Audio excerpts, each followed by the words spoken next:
આજની આપણી પ્રવૃત્તિ છે મૂળાક્ષરોને ચિત્રો સાથે જોડવાની.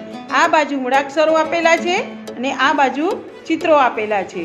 ચલો, પહેલો મૂળાક્ષર કયો છે શ્રેયાનભાઈ? ધ. સરસ. ચલો, ધ મૂળાક્ષરને કયા ચિત્ર સાથે જોડશું બેટા? ધનુષ. જોડો તો.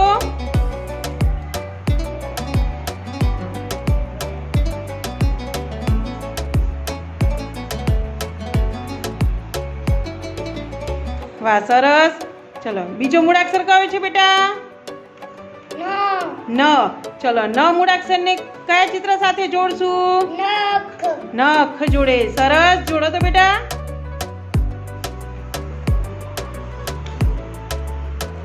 Very good. સરસ. ચલો, પછી કયો મૂળાક્ષર છે? પ. પ મૂળાક્ષરને કયા ચિત્ર સાથે જોડશું? પતંગ. ક્યાં છે પતંગ? બતાવો તો. Very good. સરસ.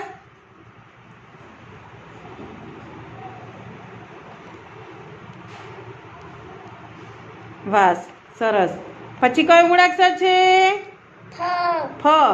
ફ ને કયા ચિત્ર સાથે જોડશું બેટા? ફળ સાથે. કયું ફળ છે? Very good. સરસ. જોડો તો બેટા.